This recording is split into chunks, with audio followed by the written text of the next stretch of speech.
అందరికీ నమస్కారం అండి. వేదిక మీద ఉన్న పెద్దలందరికీ నమస్కారం. ముందున్న టీచర్స్, ఫ్యామిలీ మెంబర్స్, స్టూడెంట్స్ అందరికీ నమస్కారం. టీచర్స్ అందరూ ఒకసారి హ్యాండ్ రేస్ చేస్తారండి, చూస్తాం. కంగ్రాచులేషన్స్ అండి, wish you all happy teachers day. Happy to be here. మంచి అవకాశం వచ్చింది మీతో మాట్లాడడానికి, అది కూడా బెస్ట్ టీచర్ అవార్డ్స్ పొందే టీచర్స్తో కొన్ని అనుభవాలు మీతో షేర్ చేయాలి. ఇప్పుడు నాకు ఇట్లాంటి టాపిక్ వచ్చినప్పుడు కొంచెం ఎక్కువ మాట్లాడుతాను నాకు ఇచ్చిన టైం కన్నా. విద్యా వ్యవస్థలో ఎట్లాంటి ఇబ్బందులు వస్తాయి, ఆ ఇబ్బందుల వల్ల మనిషి ఆలోచన ఎట్లా మారుతుంది, దానివల్ల వ్యవస్థ ఎట్లా దెబ్బతింటుంది అనేది కొంత స్టడీ చేశాను. నేను యూనివర్సిటీ ప్రెసిడెంట్ అని కూడా మీకు తెలుసు. 2007లో గీతం డీమ్డ్ యూనివర్సిటీ అయింది. యూనివర్సిటీ అయిన తర్వాత ప్రభుత్వం మాకు స్వేచ్ఛ ఇచ్చింది. మీ వైస్ ఛాన్సలర్ మీరే పెట్టుకోండి, మీ రూల్స్ మీరే చేసుకోండి, మీ కరిక్యులం మీరే డెవలప్ చేసుకోండి అని. సో మేము 2007 నుంచి వైస్ ఛాన్సలర్స్ పెడుతున్నాము. వ్యవస్థని మా సొంత ఆలోచనతో ఎట్లా డెవలప్ చేయాలని చేస్తున్నాం. ఆ ప్రయాణంలో మధ్యలో నా ప్రకారం అంత ముందు చూపున్న, అంత సమర్థత ఉన్న నాయకత్వం కొన్ని స్థానాల్లో మాకు దక్కలేదు. అంటే అది బహుశా మా నిర్ణయాల్లోనే ఎక్కడో గ్యాప్ ఉండి ఉంటుంది. అట్లాంటి వాళ్ళు ఒక నాయకత్వ పదవికి వచ్చినప్పుడు వాళ్ళు కానీ ఓపెన్ మైండెడ్గా, సెక్యూర్గా, ఫ్యూచరిస్టిక్గా ఆలోచించకపోతే వాళ్ళు చేయరు, చేయాలనుకున్న వాళ్ళని కూడా చేయనివ్వరు. సో ఆ సమయంలో ఎవరన్నా ఇట్లా మనం కరికులం మార్చితే బాగుంటుంది, ఇట్లా మనం నేర్పిస్తే బాగుంటుంది అని చెప్తే మొదట్లో వినేవాళ్ళు కాదు. కొంతసేపు తర్వాత వాళ్ళని టార్గెట్ చేసేవాళ్ళు. కొంతసేపు తర్వాత వాళ్ళు సిస్టమ్ మీద హోప్ వదులుకుని గీతంని మానేసి వెళ్ళిపోయారు చాలా మంది టీచర్లు. గత ఒక 2010-11 నుంచి ఒక 10 ఏళ్ళ కోసం చాలా మంది మంచి వాళ్ళు మానేశారని నా అభిప్రాయం. సో మిగిలిపోయిన వాళ్ళు ఎవరైతే సిస్టంలో ఉండిపోయారో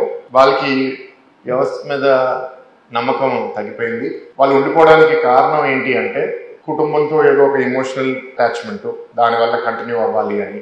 2 పర్సనల్ రీజన్స్.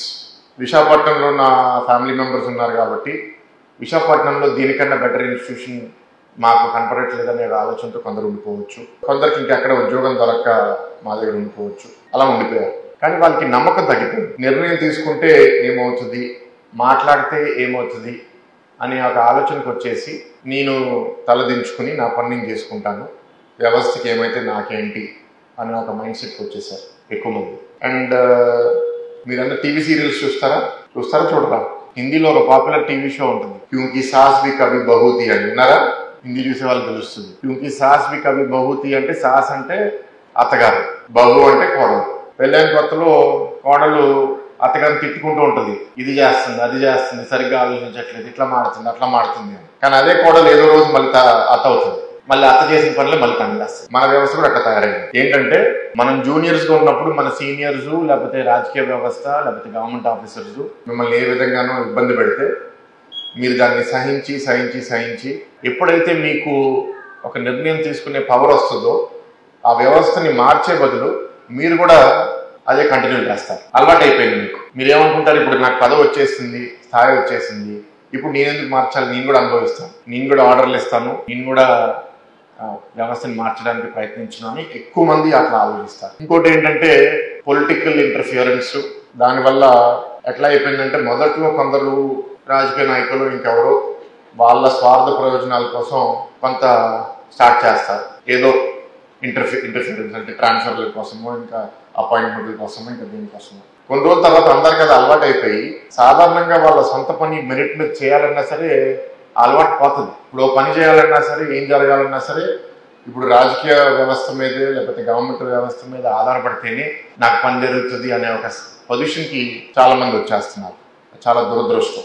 మా దగ్గరికి చాలా మంది వచ్చినప్పుడు నేను చెప్తాను, మీరు నా దగ్గరికి రావద్దు, మీరు నా దగ్గరికి రావాల్సిన అవసరం లేదు, మీరు అర్హులైతే మీకు అవుతుంది. మనకి అర్హులు కానప్పుడు మన పక్కన ఎవరో ఒక రాజకీయ నాయకుడిని పట్టుకుని పని చేయించుకుంటారు. అప్పుడు మనకేమనిపిస్తుంది, నేను వెళ్ళకపోవడం వల్ల నా పని అవ్వట్లేదు, సో నేను కూడా వెళ్ళడం మొదలు పెట్టాలి. So this is a problem. అందుకే వాళ్ళ రాష్ట్ర విద్యాశాఖ మంత్రి కూడా అసలు పొలిటికల్ ఇంటర్ఫియరెన్స్ 99.9% తగ్గించేయాలి. ప్రమోషన్స్ అవనివ్వండి, ట్రాన్స్ఫర్స్ అవనివ్వండి, అపాయింట్మెంట్స్ అవనివ్వండి, ట్రాన్స్పరెంట్గా ఒక సిస్టమ్ బేసిస్ మీద వెళ్ళాలి అనే ఒక ఉద్దేశంతో చేశారు. అది చాలా వరకు జరిగిందని నేను అనుకుంటున్నాను. మరి ఎలా అనేది మీకే బాగా తెలుస్తుంది నాకన్నా. ఇందాక కలెక్టర్ గారు మాట్లాడుతూ చెప్పారు, నిన్ను లెక్కేసుకున్నాను. మన యాన్యువల్ స్కూల్ ఎడ్యుకేషన్ బడ్జెట్ 30,000 కోట్లు. 2024లో గవర్నమెంట్ వచ్చినప్పుడు గవర్నమెంట్ స్కూల్స్లో ఉన్న స్టూడెంట్స్ ఇంచుమించు 34 లక్షల మంది. డివైడ్ చేస్తే స్టూడెంట్కి గవర్నమెంట్ ఇవాళ 88,000 పర్ స్టూడెంట్ ఖర్చు పెడుతుంది. 88,000 ఫీజు ఛార్జ్ చేసే స్కూల్స్ ఇవాళ ప్రైవేట్ స్కూల్స్ విశాఖపట్నంలో ఒక 500 ఉంటే, నాకు తెలిసి 88,000 కన్నా ఎక్కువ ఫీజు ఛార్జ్ చేసే స్కూల్స్ మహా అయితే 15-20 ఉంటాయి. అంతేనా? Majority of the schools fee 15,000, 20,000, 25,000, 30,000, 35,000. మరి ప్రభుత్వ స్కూల్స్ దానికన్నా డబుల్ కాదు, 3 రేట్లు 4 రేట్లు ఖర్చు పెడుతున్నాము. మరి కొన్ని ఏరియాస్ లో మనం లాగ్ అవుతున్నాము. ఒకటి ఏంటి అంటే 2019లో అప్పుడు కూడా కూటమి ప్రభుత్వం దిగినప్పుడు గవర్నమెంట్ స్కూల్స్ లో 45 లక్షల మంది స్టూడెంట్స్ ఉన్నారు. మరి ఏ కారణం వల్ల, కోవిడ్ ప్రభుత్వం వల్ల 5 సంవత్సరాల్లో 45 లక్షలు 34 లక్షలకి పడిపోయింది. సో 45 లక్షలు ఉన్నప్పుడు ఎంత ఉంది ఖర్చు అని చూస్తే, 45 లక్షలు ఉన్నప్పుడు కూడా పర్ స్టూడెంట్ ఖర్చు 67,000 రూపాయలు.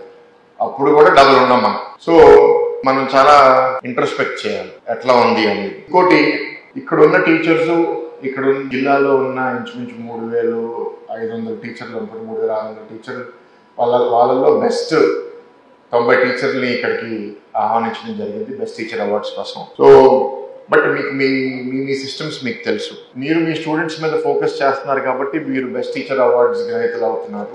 కానీ ఎక్కువ మంది టీచర్స్ స్టూడెంట్స్ ఎట్లా ఉన్నారు అనే విషయం తప్ప మిగతా విషయాల గురించి ఎక్కువ మాట్లాడుతూ ఉంటే బాధగా అనిపిస్తుంది. మా దగ్గర ఉన్న స్టూడెంట్స్ ఎట్లా ఉన్నారు, వాళ్ళకి ఇబ్బందులు ఉన్నాయి, ఫస్ట్ ఈ స్టూడెంట్స్ కోసం ఇది చేయాలి అని చెప్తూ దాంతో పాటు ఇంకోటి మాట్లాడితే పర్వాలేదు. ఎక్కువ ఫోకస్ మిగతా అన్ని పెట్టి స్టూడెంట్స్ మీద మనం పెట్టకపోతే మన వృత్తికి మనం ధర్మం చేస్తున్నామా లేదా అనేది కొందరు టీచర్లు ఆలోచన. ఇక్కడ ఉన్న వాళ్ళందరూ బాగా చేస్తున్నారు, అందుకే మీరు ఇక్కడ ఉన్నారు. So we are happy.